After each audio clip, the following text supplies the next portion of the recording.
Hello everyone.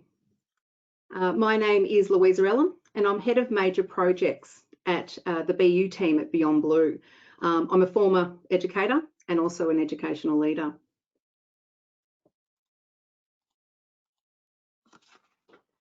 As we get started now, I would like to acknowledge the traditional owners of the lands and waters throughout Australia and pay respects to elders past, present and emerging. I'm joining us today from Melbourne, Victoria. So I'd like to acknowledge the Wurundjeri people of the Kulin Nation. As we gather online today from all across the country, I invite you all to think about which lands you're joining us from and reflect on what connection means to you.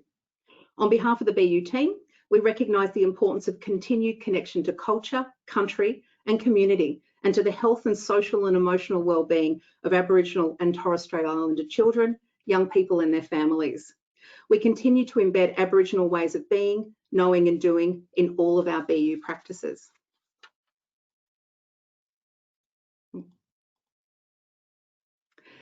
You may be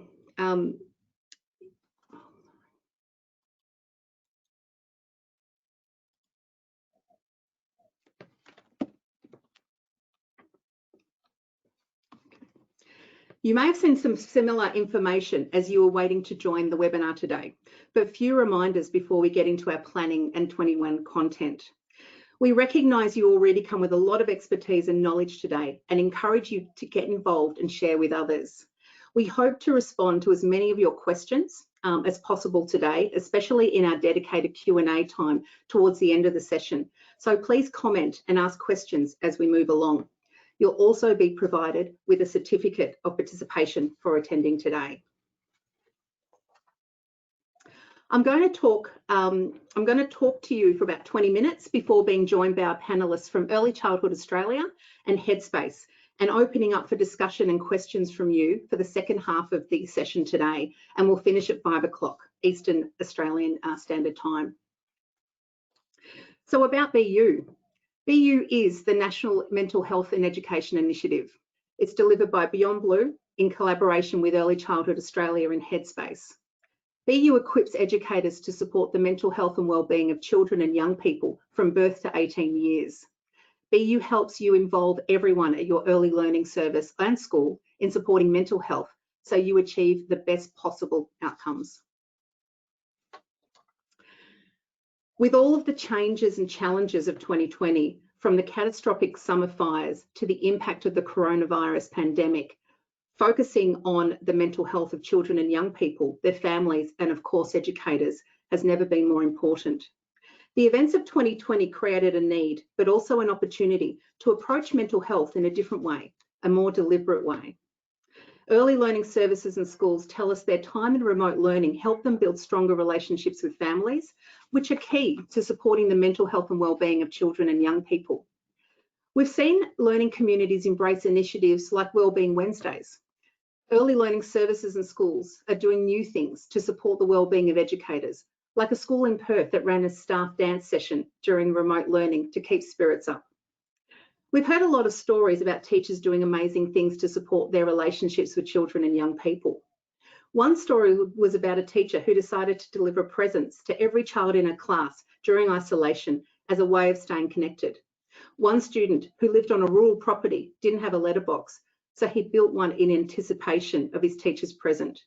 Like so many other children and young people across Australia, his relationship with his teacher was important to him, so that personal touch was vital in helping to maintain that connection. During this time, we've also seen big changes in how people have responded to mental health needs. People are talking about mental health more openly now more than ever. Many people have experienced mental health challenges for the first time in their lives. There seems to be a shift in stigma about mental health as more people in more environments are checking in on those around them. More schools are also prioritising mental health and wellbeing in ways that never have before. We've definitely seen an increase in engagement in our BU initiative. More educators are registering with BU, completing professional learning modules, and attending our interactive sessions and events. This increased commitment to mental health means this is the time to get approaches to mental health and education right. We need to harness these opportunities to respond to the mental health needs that we will face in our early learning services and schools in 2021 and beyond. And unfortunately, even as we move beyond the immediate health impact of the pandemic, the economic, social, and emotional aftermath will persist for years to come and have an impact on mental health. As the saying goes, we need to not waste this crisis, and instead we have an opportunity to learn from it and grow through it. As we plan for 2021, it's a good time to stop and consider the evidence about what really works. The evidence tells us that the most effective approach to mental health prevention and promotion is one that involves the whole learning community. At BU, we always say that mental health and wellbeing needs to be thought through in terms of community, not just an individual. There is sometimes a misconception that mental health is something people have to manage by themselves, and we've heard it all before. You know, we need to be more resilient. We need to pull ourselves together. However, creating a mentally healthy learning environment can't be up to the individual alone. It must be a planned and integrated part of how the early learning service and school operates. Through our BU initiative, we support early learning services and schools to develop a positive, inclusive, and resilient community where every child, young person, educator, and family can achieve their best possible mental health. So what does a whole learning community approach look like? And this is something we're asked really often. So we'd like to share you some of the things that we consider and share with a lot of our stakeholders in our schools and services. So considering mental health promotion and prevention as part of your early learning service or school strategic plans, policies, processes, learning program and curriculum, communications and interactions is really critical. Consulting with and involving staff and children and young people and families as you plan and review your mental health and wellbeing work. Equipping all staff with the knowledge to support the mental health of children and young people, as well as their own mental health and that of their colleagues. Teaching and role modelling social and emotional learning to children and young people so they can look after their own mental health and also each other. Working with families, including sharing information with all families about mental health and relevant services, especially locally, to support their children. Observing children and young people to identify those in need of additional mental health support.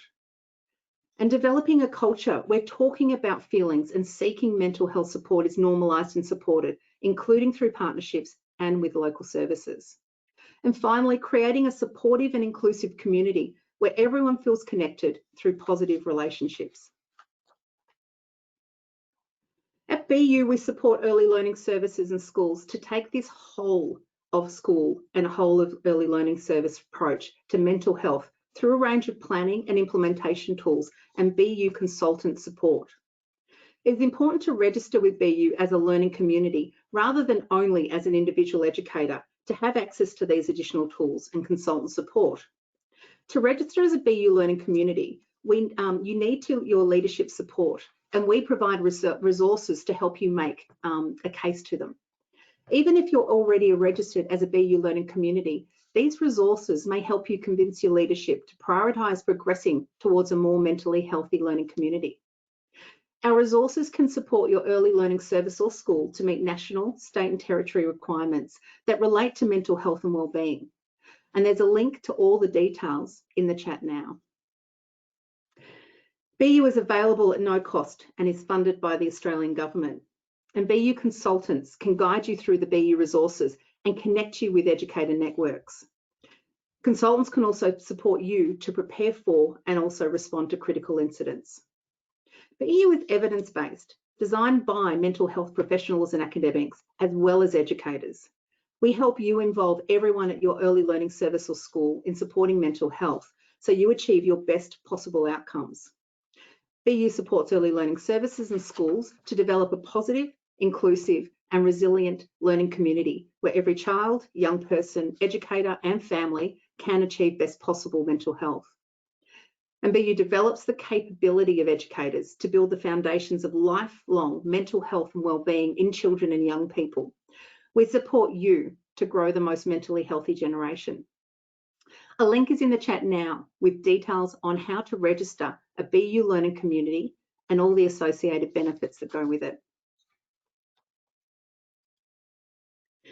As many of you know, BU has a number of planning and implementation tools which help early learning services and schools take a whole learning community approach to mental health and wellbeing.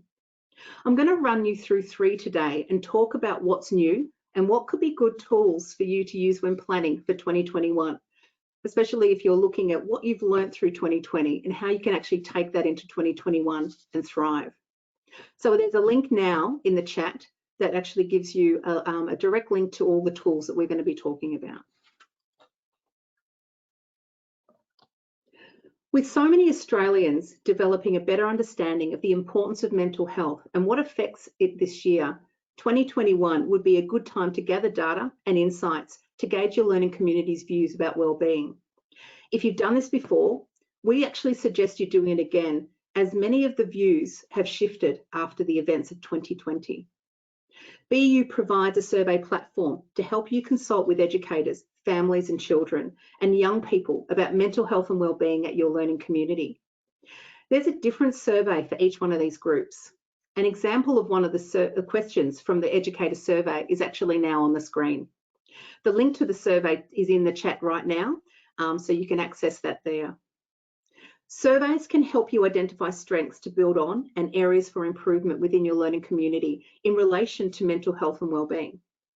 Early learning services and schools often tell us surveys help them decide on mental health and wellbeing priorities. For example, Coolbeenia Primary School in Perth had good programs to address some of the children's needs, but after quite a big change in their leadership team, BU surveys and the results led them to have a new focus on staff wellbeing. And I think many of you probably understand that those sort of leadership changes and changes in any priorities can actually really help by gathering data and evidence. The surveys are a good way to check hunches too and collect data to make the case to leadership to address the wellbeing need. If you've used our surveys before, it's good to know that we've recently launched a new surveys platform. Since launching in November 2018, BU has continued to develop its resources, and we've chosen this new surveys platform based on educator feedback. The new platform aims to provide a better user experience for early learning service and school staff managing their learning community surveys. For example, the new survey platform will make it easier to filter and compare results from different time periods and share the results within a learning community. They can also capture more qualitative information on educator, family, children and young people understanding and views of mental health and wellbeing, analyse and highlight strengths to build on and areas for improvement within the learning community in relation to mental health and wellbeing, and also point towards which domains in the BU framework could serve as priority areas, supporting early learning services and schools to identify which BU professional learning modules are best suited to their needs and assisting them to use BU planning and implementation tools.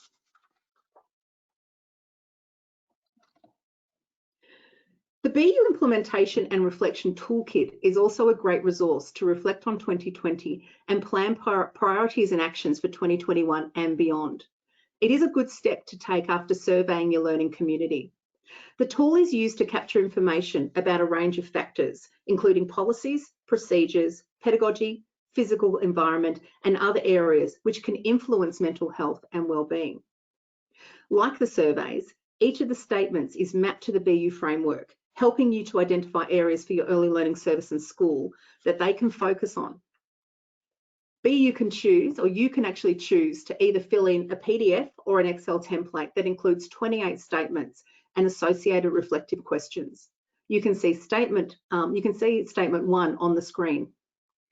You can also rank to what degree your learning community reflects this statement based on the answers you give to the reflective questions. If you use the Excel version of this tool, then your results will be mapped on the BU implementation profile, similar to the one that you see on your screen now. And your current position will be on the solid line and your desired position will be in the dotted line. Your profile will help you understand your progress within each of the 5 BU framework domains. It is normal for your learning community to be at a different implementation phase within each domain, as each learning community will have different strengths, needs, and priorities. The tool is designed to be used on an ongoing basis to help you reflect on and plan your early learning services and schools' progress towards being a mentally healthy community. Early learning services and schools tell us this tool is helpful in supporting them to identify priorities they hadn't actually thought of. Once you've identified your priority areas in the BU framework, it's easier to select BU professional learning modules for staff to complete, actions from the BU Actions Catalogue, and programs from the BU Programs Directory, which is also mapped to the BU framework. At Sawyers Valley Primary School, just outside of Perth, teachers believe their learning community's ability to cope with the pandemic was strengthened by their shared culture, common language, and strong policies and procedures around mental health and wellbeing. In the lead up to the pandemic, the school had been using BU resources like surveys to consult with their broader learning community, and then the reflection tool, which enabled them to rate the school in different areas and come up with a social and emotional wellbeing plan. The whole staff were actually involved in using this tool. We know educator wellbeing was an area that needed more attention before coronavirus pandemic hit, and recent events have brought the issue to even greater focus. It has been a tough year, especially for educators who have done their best to support the children and young people in their care. Times of change can be challenging, but they can also result in great learning and personal reflection.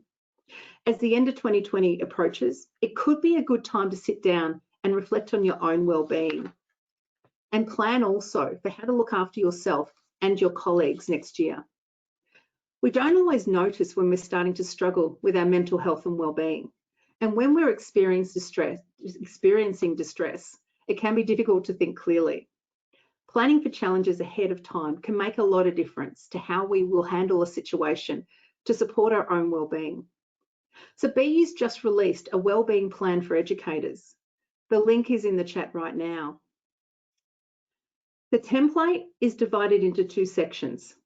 The first part guides you through a process of reflecting on your strengths and how you can use them to overcome challenges, and that's actually shown on the screen at the moment.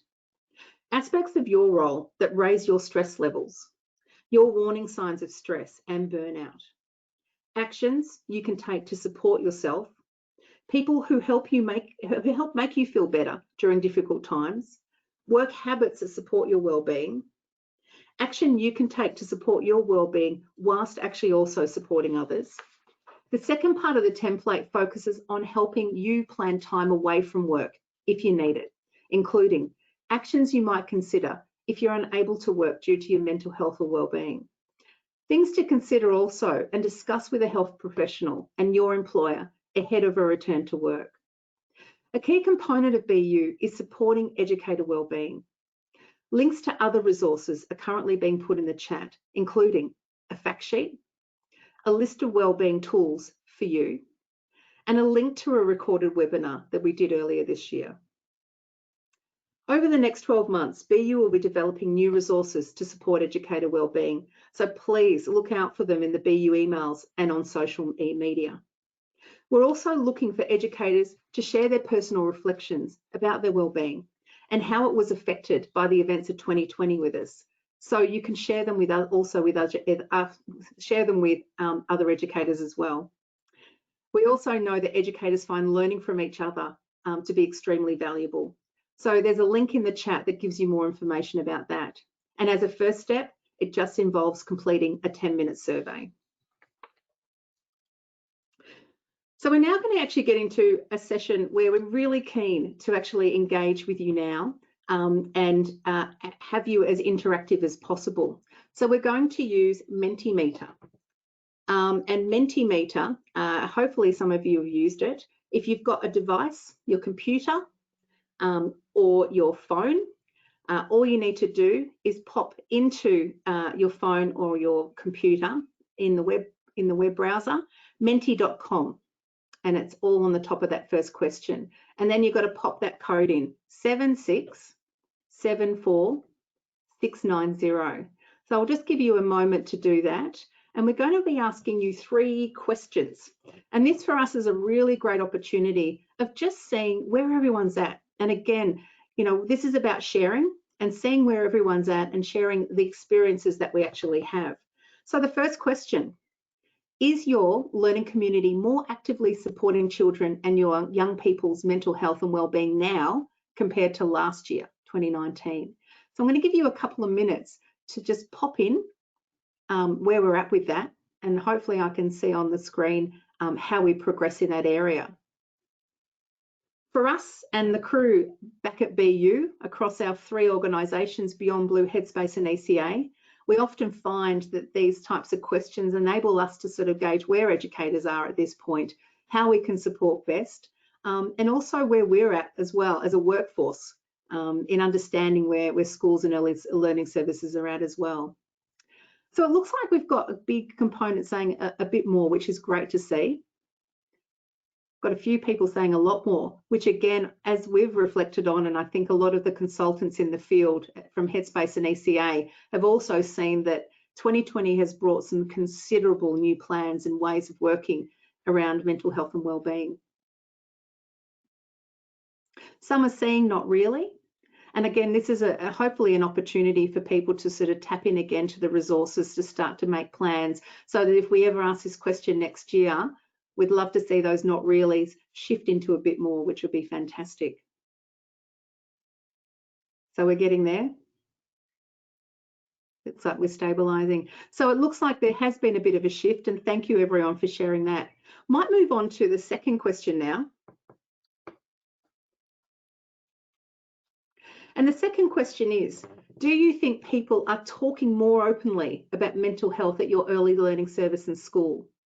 And again, this is something that our teams at BU talk about often. This is really important for us, because I think for us, we talk about the fact that if we're talking about it and we're sharing it, we're learning more. And it's about help seeking and also help receiving and help giving. So I think that's a massive opportunity for us to sort of, you know, look at where we can support more. So we've got a lot more and a lot more, which is fantastic to see. And a bit more is also there. And I know even across our organisations as a workforce, we talk about it a lot more openly, of course, because we work in mental health, but we've also reflected on the fact that we see this a lot more across our early learning services and schools, which is a great thing. So again, thank you everyone for sharing at this point. And lastly, we've got a third question, and this is an open question. And we want you to sort of just type in describing something your learning community, so your early learning service or school, has done this year to actually support mental health and wellbeing. So if you want to write in, and what we're going to do is sort of create a bit of a word cloud out of this. And this will be great, because this is again sharing with everyone on our webinar today what people are actually doing. So we'll leave this for a couple of minutes. Fantastic. I'll tell you what, we've heard a lot about mindfulness cards, even yarning cards and sharing cards that actually enable people to be having good conversations. Fantastic. Dance parties, gratitude practice. I'd like to hear a bit more about that. We've seen a lot more policies being developed and procedures around wellbeing as well. And I think also too, and I'll be interested in this either in the chat or even our panelists when they come on board, the opportunity of how people have started to really focus on how do we bring this in as procedure, and how do we actually, being online, especially as educators, how did you connect when you weren't working together? And was that good for your own mental health and wellbeing? Meditation and mindfulness.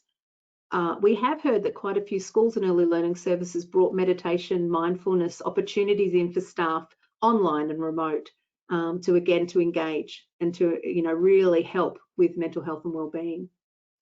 These Wellbeing Wednesdays, I'd love to hear more of those. We've had some great stories about that, really focusing on a day a week where everyone is very mindful of mental health and wellbeing.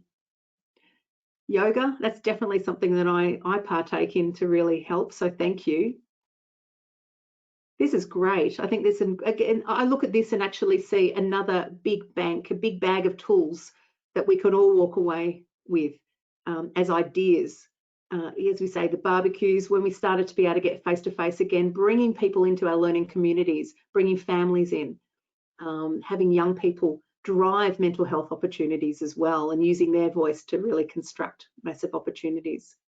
So I hope our panelists are writing some of these down, because this is good for them in their roles as consultants out in the field with early learning services and schools.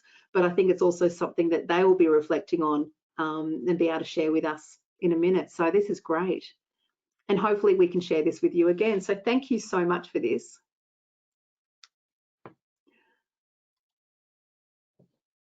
Okay, so this is a great opportunity to take some of those tools and learnings and now share this with our panelists as well. And we've been really fortunate to be able to bring online Hannah Jamison and also Sammy Wilson.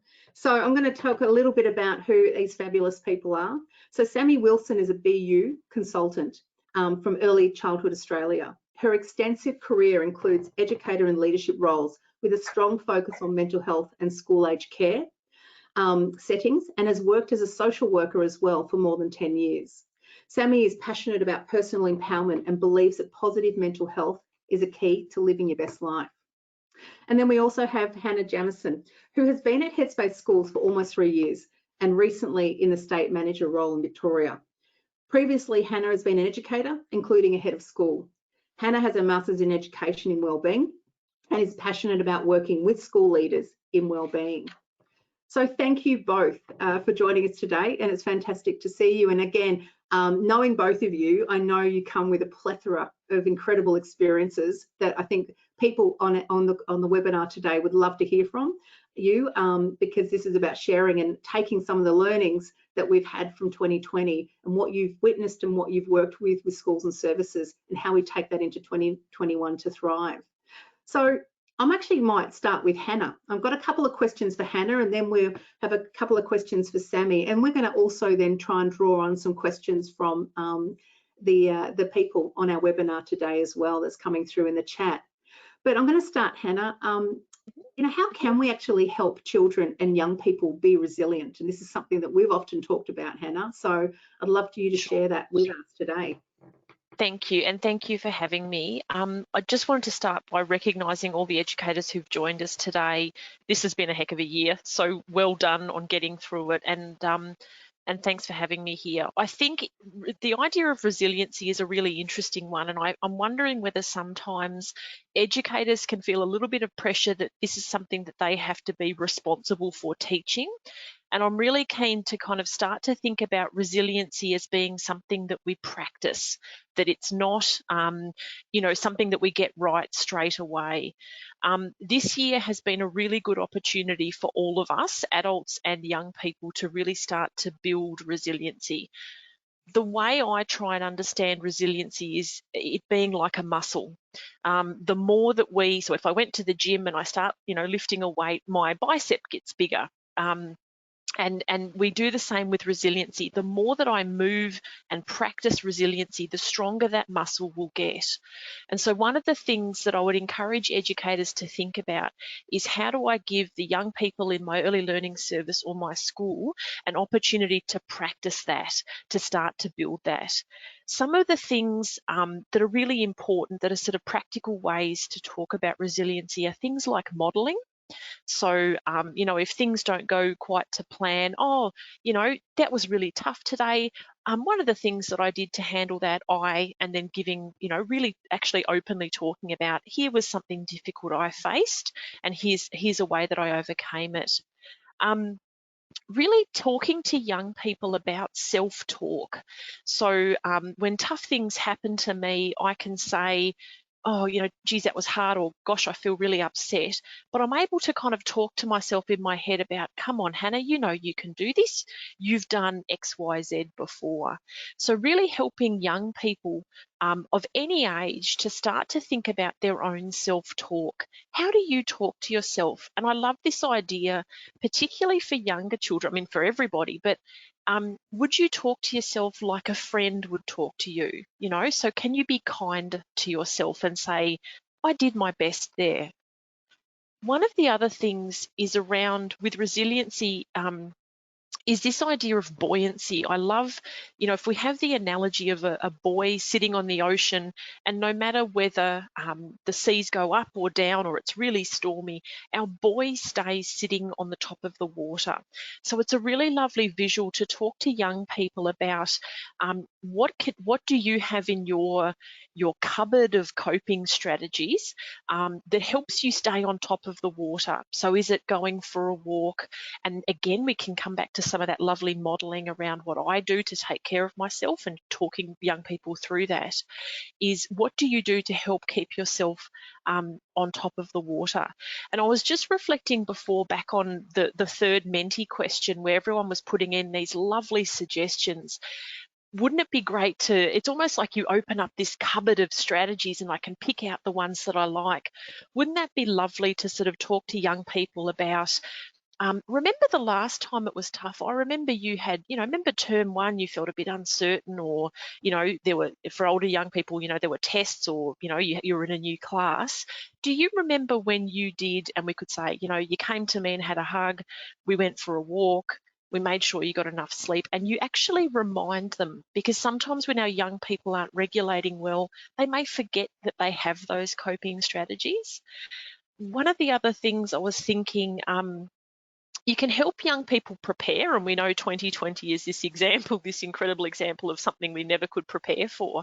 But with little, small, and I mean small adversities, like flat tires, having a cold, all those things, we can talk to young people about that little adversities are a part of life, and how can you have things in place to help you deal with those.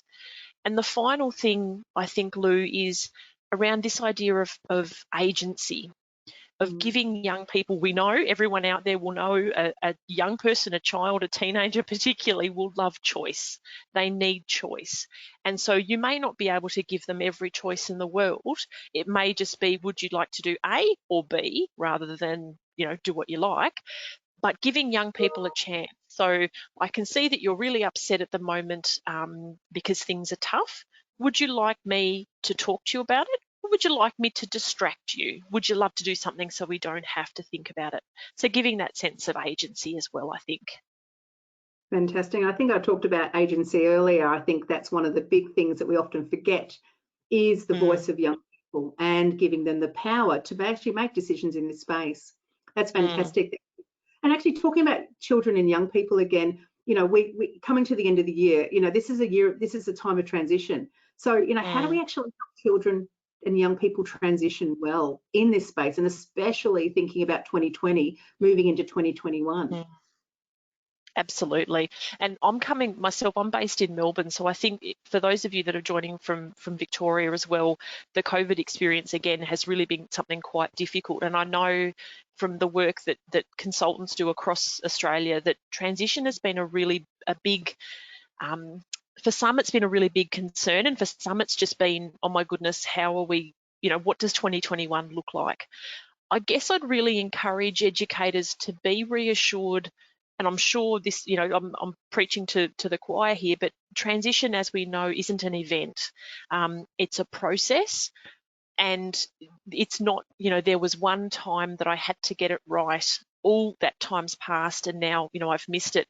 Our transition is ongoing. So whether that's out of an early learning service into school, whether it's from grade 6 into year 7 into secondary, or whether that's actually out of school into further study, work, whatever that might be, that transition is absolutely a process. And I'd really encourage people to feel reassured, for educators to feel really reassured that transition is definitely about quality, and connectedness is very much about quality rather than quantity.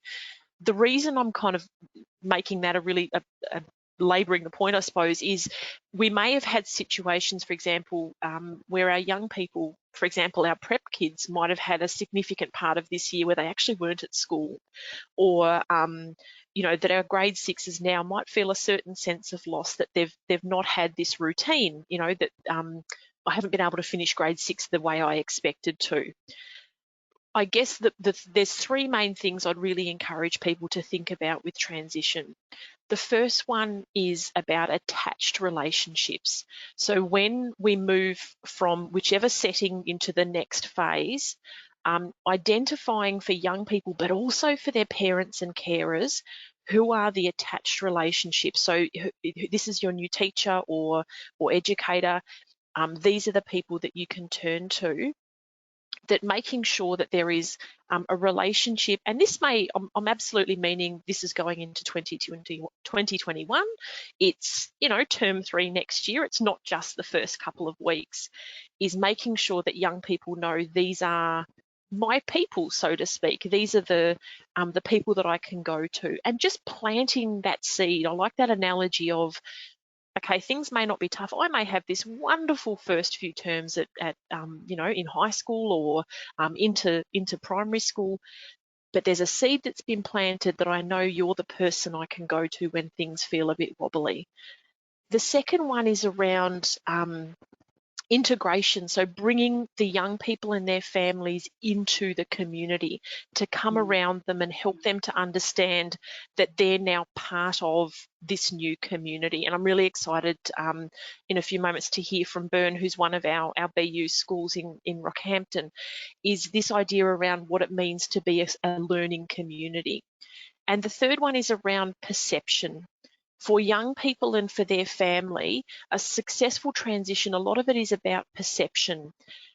Do I now belong here in this new space? And the way that can be shown, and educators and learning communities do it beautifully, is how am I a person that's does someone notice me? Does someone know my name? Does someone say hi? Does someone notice when they know that, the grand final's coming up, they're going to be really excited that this team won? Is that perception that I am part of the community? I know for a lot of people there might be a bit of concern around, okay, what about when young people don't transition successfully? I want to just let you know, and I guess I'm saying this to reassure you, there's been a lot of work done around communities affected, particularly by natural disasters and bushfires. And they looked at what is it about these communities that made them really resilient, and also made the young people particularly really bounced back. And the one thing that these that studies talked about was social connection. It's not that there were mental health professionals there straight away. It's not that parents had all these extra skills. It was actually that there was a sense of connection. So I'd really encourage educators to think, when in doubt, oh my goodness, what can I do? 2020 has been massive. Connection is the most important thing to the young people. Fantastic, thank you. What I might do, Hannah, is I might ask Sammy a couple of questions, and then we'll come back, because I know that we want to chat to Bernadette from Rockhampton about her experiences. So look, Sammy, my first question to you is, what are your key takeaways from 2020? Hi Lou, and thanks for having me. Hannah, I just want to say we must be on the same page. Loved what you talked about. However, I've got a bit of a different take. So key takeaways for me, and reiterating conversation throughout the webinar, as we have seen wellbeing come to the forefront and the focus this year in a big way like never before. And we've seen the development of staff wellbeing policies, child wellbeing policies, and of course, Lou, you touched on the Educator wellbeing plan. Yeah, it's just been huge in that way, and as Mentimeter showed, it's been talked about more often than not, and it's open dialogue, and I think that's really exciting. So that's right up there for me for this huge year. The other thing I've really noticed is I want to celebrate how agile I think we've all become in finding new ways of working and new ways of being together. Hannah, looking at transitions, finding new ways for drop-off and pick-up when you can't, families can't come into the room. And there's been so many creative and positive stories around that. And that children are increasing sense of agency and having choice, and by not having parents come in and drop them in to the room, they've got quite independent and quite proud. It's been quite fascinating, I think, to watch that evolve. But the biggest thing I just want to say is, talking about resilience, is to acknowledge and celebrate how resilient educators have been this year. And if you didn't know you were, you really need a shout out and a huge cheer on, because you've been at the forefront and you have just been so incredibly strong, supporting children, young people and families throughout the whole year, and then had to manage your own lives and your own families and your own. So yeah, I just think that's a huge reason to celebrate 2020. So they're my takeaways. Thank you. And I think that's, you know, you both have mentioned things about connection, resilience, and this is what this webinar is about. It's like, you know, what has worked so well, and what have we actually done that we didn't think we were going to be able to do? How do we harness that and then throw it into 21 and actually make it work and actually grow it even stronger? So my next question to you, Sammy, is how would you press the reset button for 2020? How would well, moving into next year? Yeah, where to start? I would really like to encourage, I guess, a bit of reflection time and perhaps revisiting your vision or personal philosophy or service philosophy vision statement. I think it would be a great time just to go back and just ask yourself, why are we here? What are we wanting to achieve, and where are we going? You know, what's the vision? Because I think 2020 has certainly turned us in a 360, and I think just sheer surviving and developing new strategies and coping and moving through the year. As we roll into the end of December, I think it would be a great time just to revisit who we are as a school, as a service, and even your own personal vision as an educator. What's my personal vision? And ask yourself those questions like, what is my why? I know it's that, you know, we all ask that every now and then, like, why am I here? But I think if you let yourself just drill down a bit and say, why am I here? Just remind yourself, because it can often get lost. And we know a good vision really inspires you and gives you energy and gives you purpose and can really guide every choice and every decision of why you're doing what you're doing. A great foundation. And actually, Lou, flicking back onto your implementation reflection tool that you brought up, that can be a great supporting space to start focusing on your vision, because it helps you really hone in on your strengths and really supports that reflective practice. So it could be a starting point to revisiting and recreating, if need be, your vision. That's great. No, thanks, Sammy. And I think, again, the biggest thing I think we've got an opportunity to do is reflect, and it's always, and you know, having worked in schools and, you know, as an educator, we don't honour that time. But I think this is, I think if anything, 2020 is a time where we need to reflect, draw on what we know we've done well, and thrive in 2021. And actually, Sammy, a bit later, I might come back and ask you a question about some of your tips around thriving. But Hannah, I'm going to come back to you because I know you wanted to talk to Bernadette, actually, because some great things that have been happening in Rockhampton, and it's always so good to showcase, you know, again, some tools and resources and practices from people working in schools and services. So Hannah, I'll throw back to you, and if you wanted to introduce Bernadette, that'd be fantastic. Thank you. And sorry to be cheeky, but I'll just jump in there, Sammy. I think the other thing about the reset, you know, how can we reset for 2021? I'm wondering if one of the other tools that might be wonderful for educators to use would be the Educator Wellbeing Plan. At the start of the year, you know, Lou, you mentioned that time to reflect. I mean, what a wonderful way to honour your own well-being, to have that time at the start of the year before things get really, you know, busy, to say, I'm going to actually sit down and really deliberately look at my own well-being plan, and using that template to actually, you know, this is what I need for myself as an educator. And if you do it before times get tough, that can, you know, then I can just grab it when things are a bit bumpy. So I was wondering, I just jumped on the end of your question there, sorry. Oh no, go ahead. And I think that's a great addition, Hannah. And it supports the whole process really. You can't build a solid foundation if you're not solid yourself. And I think that would be a key takeaway to start off for 2021. Awesome, absolutely. I'd just like to introduce Bernadette Brennan. Bernadette has been kind enough to join us. She is from Rockhampton, so beautiful, sunny, warm Rockhampton. She's the assistant principal at St Joseph Park Avenue Primary School. Bernadette, thank you so much for joining us, and it's your second last day, you were saying. I'd love to hear from you around your experience with BU, I guess, and both as a leader and an educator, I guess some of the really important things that you draw on from BU. Yeah, thanks, Hannah. I have just scribbled down pages of notes here all around me, and it's really interesting just to hear, you know, Sammy, just the way that you just said, revisit your vision. Like we have our school vision, but thanks to the implementation and reflection tool, we now have a mental health and wellbeing vision. So that was something that we created on the back of that. So I'm just like, oh, good eye, there's a tick. I think it's also really important how you sort of said about get the teachers to reflect on their whys.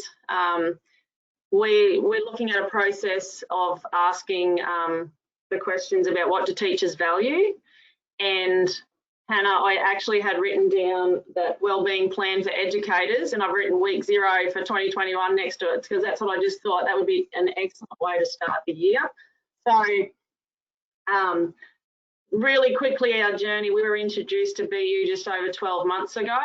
And then I was contacted by Scott Taylor from BU Townsville as the team leader, and he just made contact and we started having some conversations, and we threw around the ideas of the implementation tool versus surveys, and we'd already done big surveys this year. So we went with the tool for a few different reasons. We are pretty reactive in our management style, like it's something that we're working on, but we're aware that we're reactive rather than proactive. So we thought, you know, doing the tool might give us a bit of a direction.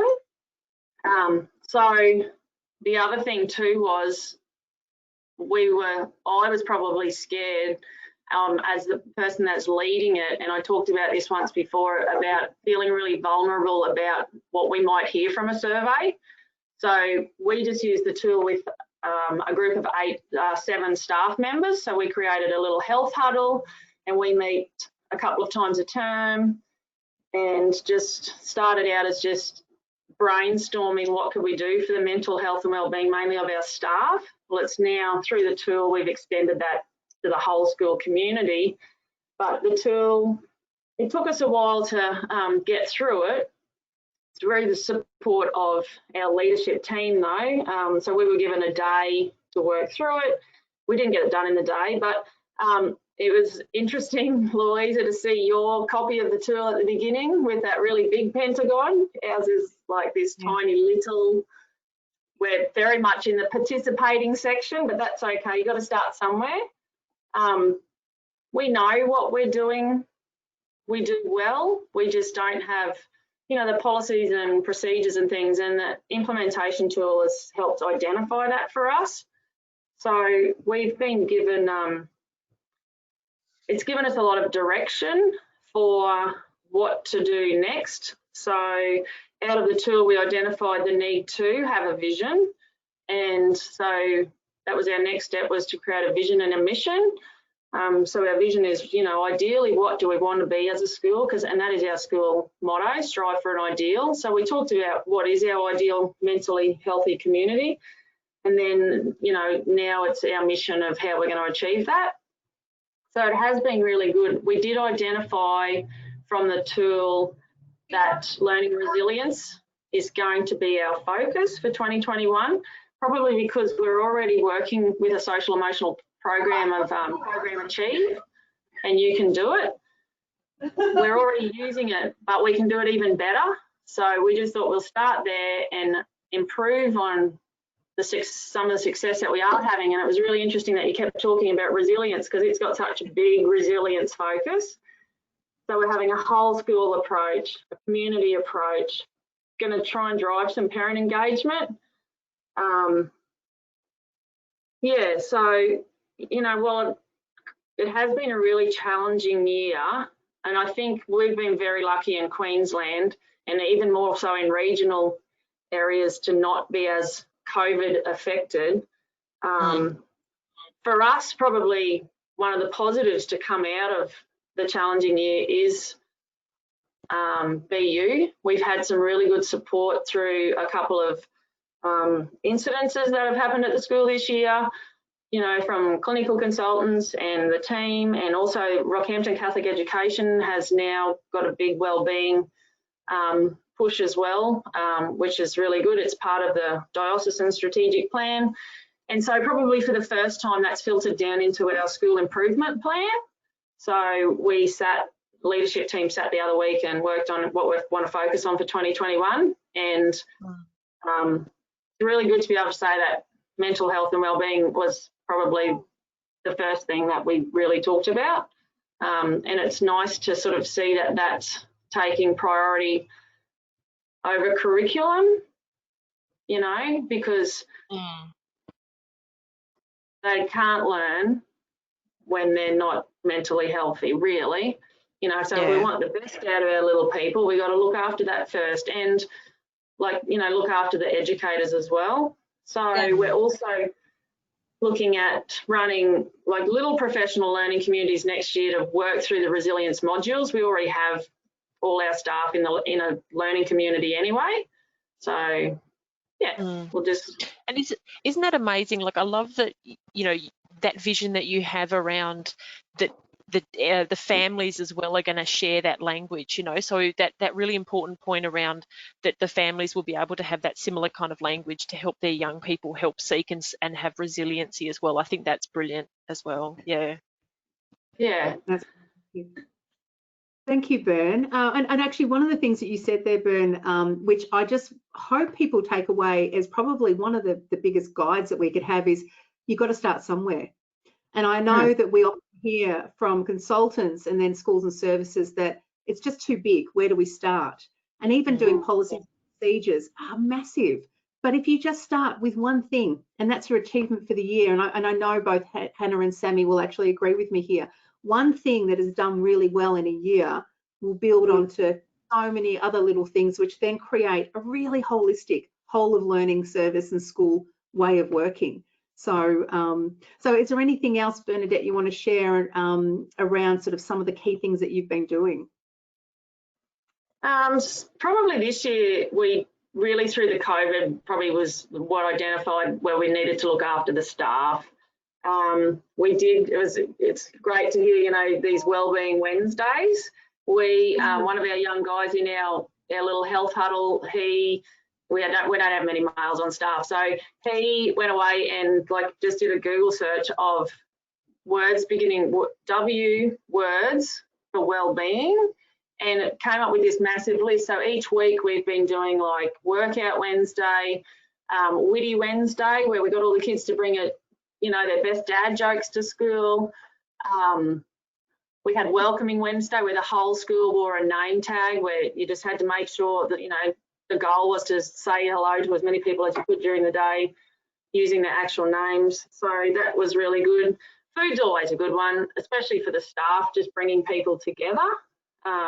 You know, we find as teachers, everyone's just so busy and they spend their time in their classrooms eating on the run and that sort of thing. So we probably had quite a few staff lunches that made everyone come back to the staff sanctuary and sit and talk, because it's a non-negotiable that you're not allowed to talk work in that room. So just a few little things like that have been really good. That's fantastic. Yeah. Well, thank you, Bernadette. That is just great. And again, it's so good to actually have people share what they're doing and what's worked and what's successful.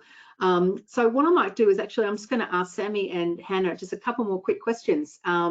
And we're going to make this really simple, because what I'm hearing and the experiences and everything that people have been sharing to date is about sort of what we've learned. So Hannah and Sammy, have you got a couple of tips about really what it's going to take to thrive in 2021 and beyond?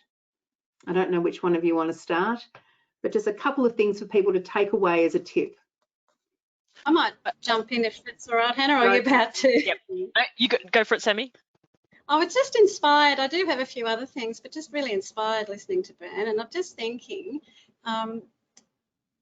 well, and the word cloud, Lou, that occurred earlier. Look what you're already doing. And just because we're moving into 2021, where we may not see a repeat of 2020, I guess we can't be 100% sure, can we? Don't drop what you're already doing, those Wellbeing Wednesdays, the mindfulness, the gratitude, all these incredible things. I think that's what builds well-being and health, a good mental health, and resilience and connection, social connection, knowing, and that sense of belonging. So that's, yeah, I just think keep doing all that stuff. Don't just put it in the cupboard because we don't need it. It's not a crisis. Fabulous, thank you. Hannah, what's your tips for thriving next year, so we can all take it away and know what we're doing in the last couple of weeks of school term? I think the main one for me is be gentle to yourself. I think we generally, as educators, we hold ourselves to such high standards. You know, we will be incredibly kind and compassionate to our young people when they make mistakes, or when they need to practice things, or when they're uncertain or feeling low. But for some reason, and it's all of us, no judgment, is that we sometimes forget to have that same lens over ourselves, that we need to be really gentle to ourselves as well. So I think absolutely use the end of this year to recharge, but come back with a gentleness to yourself, that 2020 happened and there will be rocky patches in 2021 as we try and negotiate this new normal, which, you know, we're all dealing with, but just be gentle to yourself. Fantastic. Well, thank you, both of you. Thank you for being incredible colleagues of ours, and also the work that you do with the schools and early learning services as well. So we really appreciate that. So what I'm going to do now is we're going to finish up the webinar. So I've got a couple more things to just talk to everyone about. So thanks again. Thanks, Lou. Thank you so much. All right, I'm going to do a quick webinar recap. We've actually talked today about quite a lot. We've talked about the opportunity in 2020 to approach mental health differently. And you've seen through the discussions that we've had, the sharing that you did, and especially in that word cloud, I think there's a lot of great examples of things that, the ways that you approach 2020, but again, take those and look at how you actually take them into 2021. I've shared with you a couple of 3 tools, and especially ones that we've actually developed and really improved in ways that, because we've listened to you, and we want to make sure that we're actually meeting your needs. So the new surveys platform, the implementation and reflection tool, and you also heard from Bernadette that it actually works. And from that, remember, please just do one little step at a time. You've got to start somewhere. And also the new wellbeing plan for educators. And of course, in 2021, we're going to see more resources coming out from BU for educators. And then finally, the sharing that we've done with the Q&A panel with Bernadette, with Hannah, and also with Sammy, and them taking on all of the people that they're working with and learning from that, and sharing it with you. So what other educators are planning for 2021 is a good thing to do. And again, to think about it and share with your colleagues. So that's been, it's been for me really interesting, and I always learn so much from my colleagues when we actually talk about what's actually happening with services and schools. And the more that we can share and connect, the more we can learn together. So what I want you to just remember is that we encourage you to continue to engage with BU, learn more, and also keep up to date with it. So if your learning community isn't yet implementing the BU whole learning community approach, we actually encourage you to register online and get started with the support from a consultant like Sammy and like Hannah. So there's information, again, in the chat box about how to actually engage. And then, of course, if you're looking for resources to support you with specific needs or concerns, such as adapting to change, transition, again, go and visit bu.edu.au. And again, there's more information in the chat box. And finally, please keep up to date with the BU resources, the events, the tools and tips, things on Facebook, LinkedIn, and also Twitter. And also subscribe to the BU YouTube channel to receive updates and new videos from BU, because they're fascinating. And I think one of the things we've learnt most is actually sharing from what's working from the mouths of educators so that we can actually connect together as much as possible. So please, thank you very much for everything that you've done, for being here today and for sharing with us. And please take care and look after yourselves, as Hannah and Sammy have said, and be nice to yourselves and come in gently next year. So thank you very much.